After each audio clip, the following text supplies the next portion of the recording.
नमस्कार, मैं अमित कुमार गुप्ता। आप सभी लोगों का मेरे YouTube channel mathematics bye Amit Kumar Gupta में स्वागत है। इसके पहले वाले वीडियो में हमने मैट्रिसेस का एक एलिमेंट्री ऑपरेशन का जो टॉपिक है उसका जो थ्योरी है उसको कवर किया था। उसमें हमने बताया था कि एलिमेंट्री ऑपरेशन क्या होता है, जिसमें हमने बताया कि 3 तरह के एलिमेंट्री रो ऑपरेशन होते हैं और 3 तरह के एलिमेंट्री कॉलम ऑपरेशन होते हैं। इसके अलावा फिर इसके बाद हमने बताया था कि एलिमेंट्री मैट्रिक्स क्या होता है, कि जैसे कोई आइडेंटिटी मैट्रिक्स है तो उसमें कोई एलिमेंट्री ऑपरेशन अप्लाई करके जो नया मैट्रिक्स बना उसे हम लोग एलिमेंट्री मैट्रिक्स कहते हैं। फिर हमने उससे रिलेटेड कुछ थ्योरम था कि वो प्री फैक्टर और पोस्ट फैक्टर से रिलेटेड, इसमें खासकर एक ये था कि अगर कोई ये मैट्रिक्स है सी और उसको हम लोग इस तरह से प्रोडक्ट के फॉर्म में लिख पा रहे हैं, तो अगर आपने इधर में elementary operation row operation apply किया तो इस साइड में भी आपको एलिमेंट्री रो ऑपरेशन अप्लाई करना पड़ेगा, लेकिन केवल ए पर same elementary row operation apply करना है। और अगर वही कॉलम ऑपरेशन करेंगे इस साइड में तो आपको पोस्ट फैक्टर पे करना पड़ेगा, और इसका यूज करके हम लोग जो मैट्रिक्स का इन्वर्स फाइंड करते हैं। तो उसके बाद हम लोगों ने पढ़ाया था कि किसी मैट्रिक्स का इन्वर्स क्या होता है। कि अगर कोई matrix A square matrix A है जिसका ऑर्डर एन है तो उस वो इन्वर्टिबल कहलाएगा। अगर एक यानी उसके कॉरस्पॉन्डिंग में एक दूसरा मैट्रिक्स बी मिलता है such that A B equal to B A equal to I, where I is the identity matrix of the same order which has A और बी। तो और उस केस में हम लोग बी को ए का इन्वर्स कहते थे। फिर हमने पढ़ा था कि अगर किसी मैट्रिक्स का इन्वर्स एग्जिस्ट करता है तो यूनिक होगा, मतलब कि एक मैट्रिक्स का ऐसा नहीं है कि एक से ज़्यादा इन्वर्स हो। आज हम लोग जो है इससे रिलेटेड और उसके बाद हम लोगों ने ये भी पढ़ा था कि एलिमेंट्री रो ऑपरेशन का यूज करके इन्वर्स कैसे फाइंड करेंगे, उसका प्रोसेस बताया था। कि उसमें हम लोगों ने मेनली 2 ऑर्डर का और 3 ऑर्डर का तो सिर्फ मेथड पढ़ा था, कोई प्रैक्टिकल प्रॉब्लम मैंने हम लोगों ने करके नहीं देखा था। तो आज हम लोग जो है इस पर एक प्रैक्टिकल प्रॉब्लम करके देखेंगे। मैंने 3 ऑर्डर का एक मैट्रिक्स लिया है और इसमें क्वेश्चन ये है कि using elementary operation find the inverse of the matrix. जब क्वेश्चन आपको लिखा हुआ रहे यूजिंग एलिमेंट्री ऑपरेशन तो आप रो ऑपरेशन भी अप्लाई कर सकते हैं, कॉलम ऑपरेशन भी अप्लाई कर सकते हैं। तो अगर किसी में मेंशन कर दिया है कि नहीं रो ऑपरेशन करके ही निकालिए तब आपको रो ऑपरेशन ही करना पड़ेगा, लेकिन एलिमेंट्री ऑपरेशन दिया हुआ है तो आप रो ऑपरेशन भी यूज करते हैं, कॉलम ऑपरेशन भी यूज कर सकते हैं। हम लोग जनरली रो ऑपरेशन ही यूज करते हैं। तो देखिए इसमें आप लोग स्टार्ट कैसे करेंगे। अगर कोई जैसे इस क्वेश्चन में दिया है कि इस मैट्रिक्स का इन्वर्स फाइंड कीजिए, तो अगर इस मैट्रिक्स का नेमिंग नहीं किया हुआ है तो सबसे पहले आप इस मैट्रिक्स का नेमिंग कर दीजिए। जैसे इसको सपोज कर लीजिए कि ये जो मैट्रिक्स है ये 1 ए है, 1 3 -2 -3 0 -5 2 5 0। तो हम लोग ऐसा लिख सकते हैं किसी भी मैट्रिक्स ए को हम लोग ऐसा लिख सकते हैं A equal to I A, where I is the identity matrix of the same order which has A. क्योंकि आइडेंटिटी मैट्रिक्स से अगर किसी को भी मल्टीप्लाई करेंगे तो सेम वही मैट्रिक्स आएगा। अब ऐसा करने से हमें क्या फायदा होगा कि अगर हम लोगों ने एलिमेंट्री रो ऑपरेशन यूज कर रहे हैं तो इसमें हम लोग जो एलिमेंट्री ऑपरेशन अप्लाई करेंगे वो जो थ्योरम बताया था उसके हेल्प से यहाँ पर भी हम लोग same elementary row operation apply करेंगे।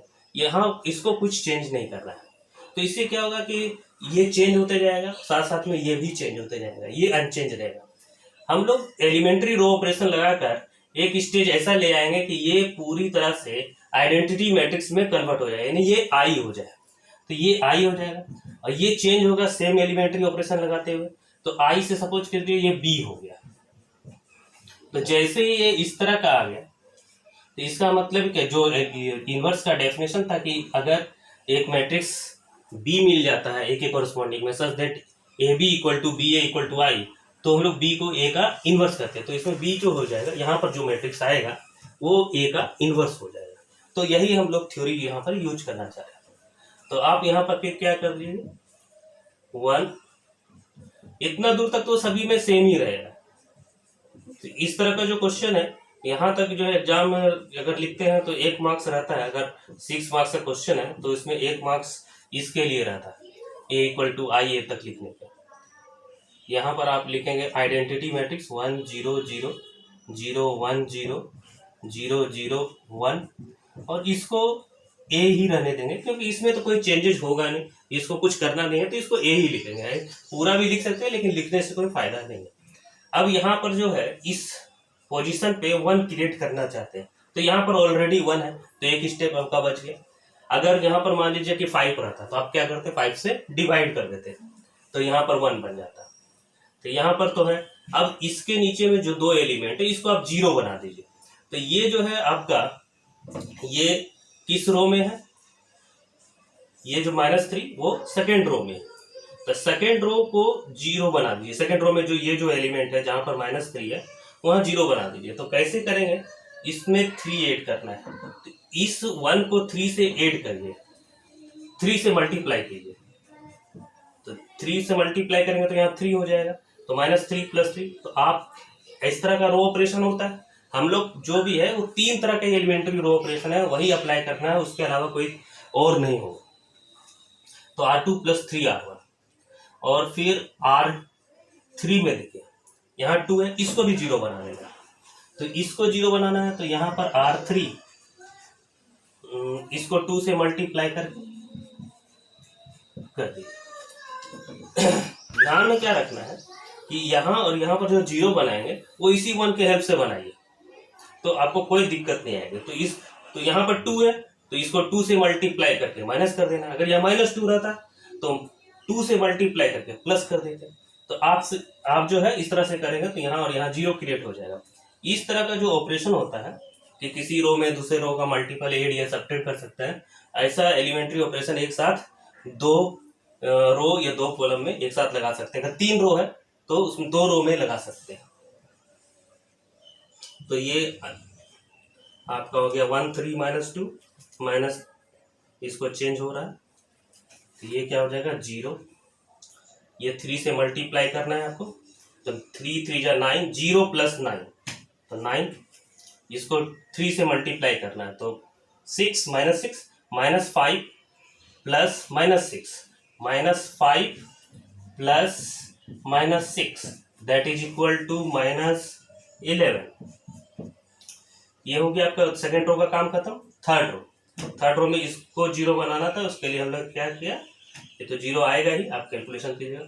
इसको 2 से मल्टीप्लाई कीजिएगा फर्स्ट रो को, तो 3 2 जा 6, 5 -6 -1, इसको भी 2 से मल्टीप्लाई कीजिएगा तो -4, 0 -4 दैट इज इक्वल टू 4। थोड़ा ध्यान से करना है क्योंकि इसमें ही गलती होती है, इस तरह का कैलकुलेशन करने में ही थोड़ा ध्यान से करेंगे। और जो रो ऑपरेशन आपने इधर अप्लाई किया है आपको सेम वही करना है राइट साइड में भी, प्री फैक्टर रो ऑपरेशन कर रहे हैं तो प्री फैक्टर पे, तो 1 0 0 आपको असर आ गया क्योंकि फर्स्ट रो अनचेंज।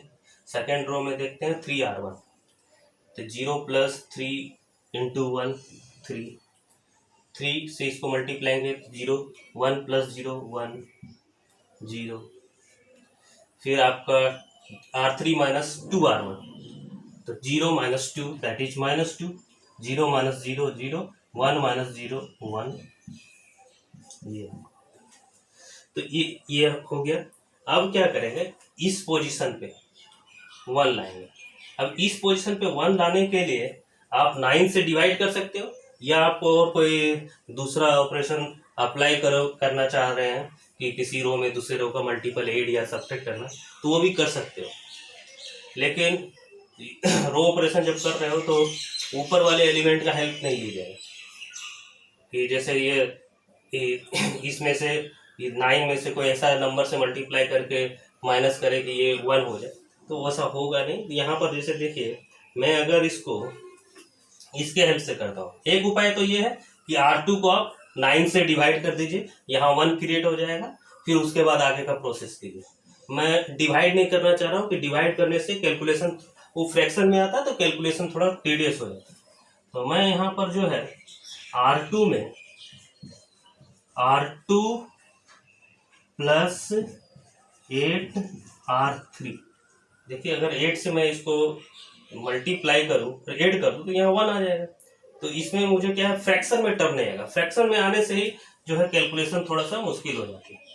तो यहाँ फर्स्ट रो तो अनचेंज है 1 3 - 2।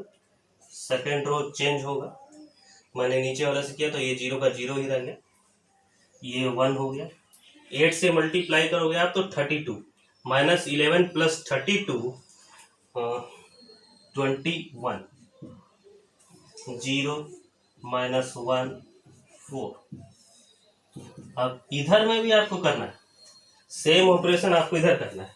तो इधर में आप करेंगे तो फर्स्ट रो तो आपका अनचेंज ही रहा, सेकेंड रो में चेंज आएगा 8R3। तो इसको 8 से मल्टीप्लाई करोगे आप तो -16, 3 - 16 दैट इज -30।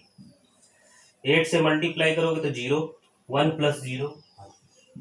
इसको 8 से मल्टीप्लाई करोगे R3 का, तो हर एक एलिमेंट 8 से मल्टीप्लाई होगा तो 8 हो गया। तो 0 + 8 8। Third row unchanged -2 0 1। तो इस तरह से यहां तक आ गया। अब आपका नेक्स्ट स्टेप क्या है, आपने पहले 1 यहाँ लाया, फिर यहाँ 0, फिर यहाँ 1 लाया। अब यहाँ पर क्या करेंगे, ये जो 3 है और ये -1 है, इसको 0 करना है, वो भी इसी के हेल्प से कीजिएगा। तो ये जो है 3 देखिए कि किस रो में आपको एलिमेंट्री रो ऑपरेशन लगाना है, तो आप जो है रो ऑपरेशन के लिए सोचेगा तो ये किस रो में है, तो ये ऑब्वियसली ये फर्स्ट रो में है। तो फर्स्ट रो में है और कितना वैल्यू है उसका 3 है ना, तो -3 कीजिए इंटू R2, इसी के हेल्प से करना है। तो R1 - 3R2, तो यहाँ पर आपका 0 क्रिएट हो जाएगा। देन R3 का एलिमेंट को भी 0 करना है, तो यहाँ -1 यहाँ +1 कर देंगे तो हो जाएगा, यानी R3 + R2। मैं यहाँ बार बार ये बोल रहा हूँ कि इसको और इसको जो 0 करना है वो इस एलिमेंट के हेल्प से ही कीजिएगा, यानी R2 के हेल्प से ही कीजिएगा, तो कोई प्रॉब्लम नहीं आएगी। तो आप देखिए यहाँ पर 1 0, ये आपने क्या किया R1 - 3R2, 3 को से अगर मल्टीप्लाई करेंगे तो 63 -2 -63 -65। सेकेंड रो में कुछ किया नहीं किया है तो वैसे ही रह जाएगा 0 1 21। थर्ड रो में क्या है, हाँ R3 + R2, तो 0 + 0 0 0 और 4 + 21 25। आपका सेम ऑपरेशन इधर भी करना होगा। R1 - 3R2, 3 से जब मल्टीप्लाई करेंगे तो -39, 1 -39 यानी 1 + 39 दैट इज 40। इसको 3 से मल्टीप्लाई करोगे तो आपका हो जाएगा 3, तो 0 - 3, इसको 3 से मल्टीप्लाई करोगे तो हो जाएगा 24, 0 - 24 -24 हो गया। सेकेंड रो कुछ नहीं करना है, -13 1 8, देन माइनस इसमें करना पड़ेगा R3 + R2, तो -2 -13 -15, 0 + 1 1, 1 + 8 9। तो इस तरह से ये भी यहाँ तक हो गया। अब जो है अब देखिए 1 0 0, यहाँ 1 क्रिएट करने के बाद यहाँ और यहाँ 0 क्रिएट किया। अब इस पोजीशन पे 1 क्रिएट करना है, यहाँ पर आपको डिवाइड करना ही पड़ेगा। तो R3 में आप क्या करें, R3 डिवाइडेड बाई 25 या 1/25 मल्टीप्लाइड बाई R3। तो आपका यहाँ पर हो जाएगा 1 0 -65 0 1 21 0 0 1 40 -3 20 -24 -13 1 8। यहाँ पर आपने डिवाइड किया है तो -15/25 दैट इज -3/5, -15/25 5 से कैंसिल हो जाएगा, 1/25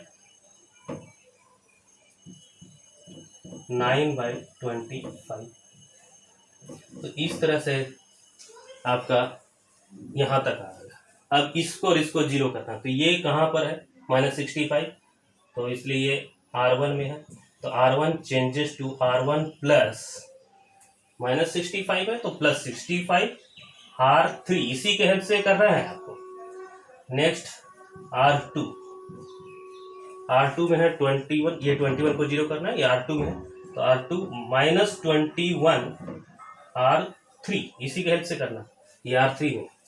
अब देखिए यहाँ पर ये पूरा आइडेंटिटी मैट्रिक्स में चेंज हो जाएगा, 0 1 0 0 0 1। आप कैलकुलेशन करके देख सकते हो।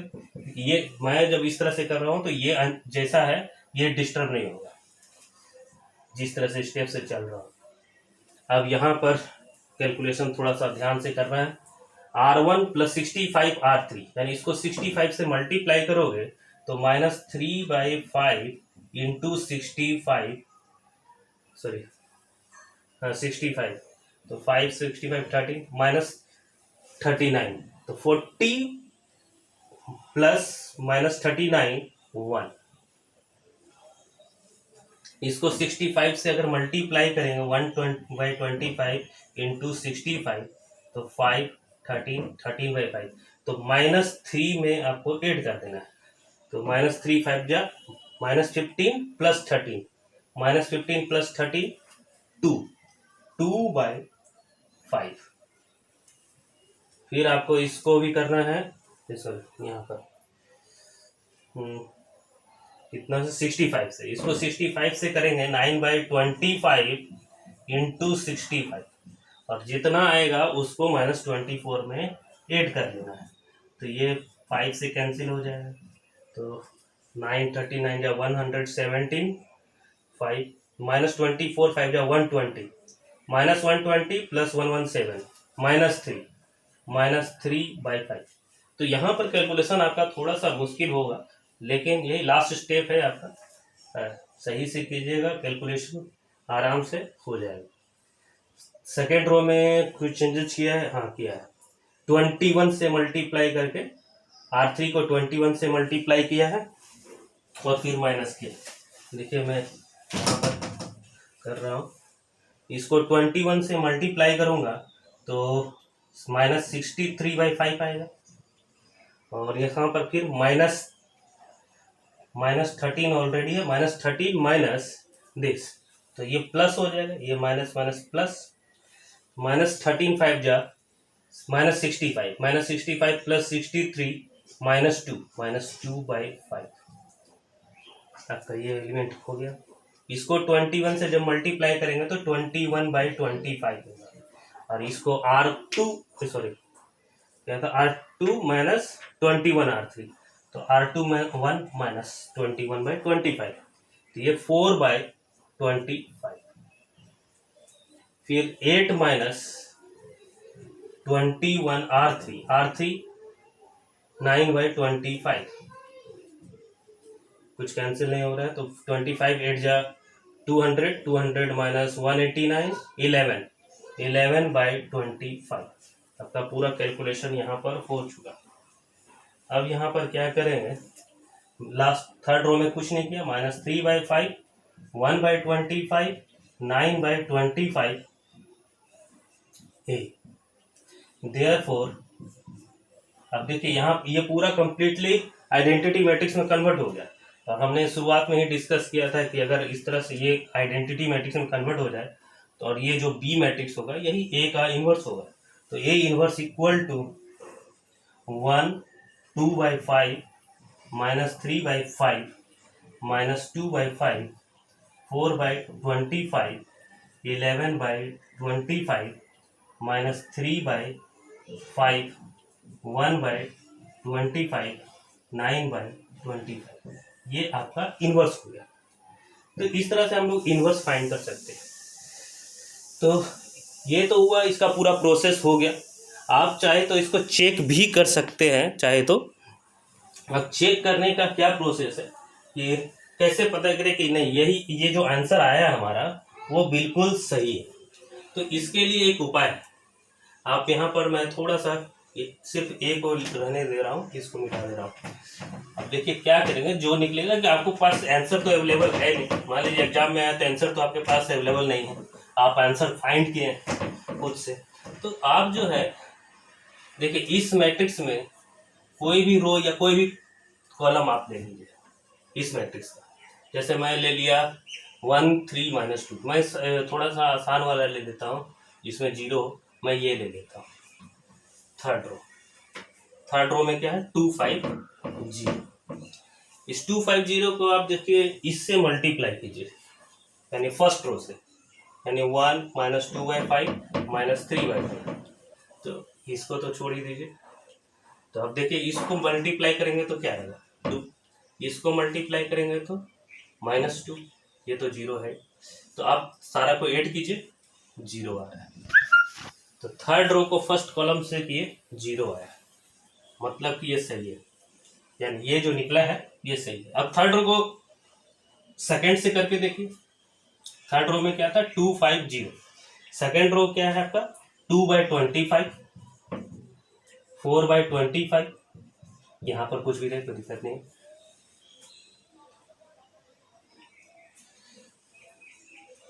2 5, तो 2 2 जा 4/25, और ये हो गया 5 इंटू 4/25, 4/5। कुछ गड़बड़ है लगता है इसमें। अच्छा मैंने यही गलत लिखा है 2/5, और यहाँ पर लिखा है 4/25।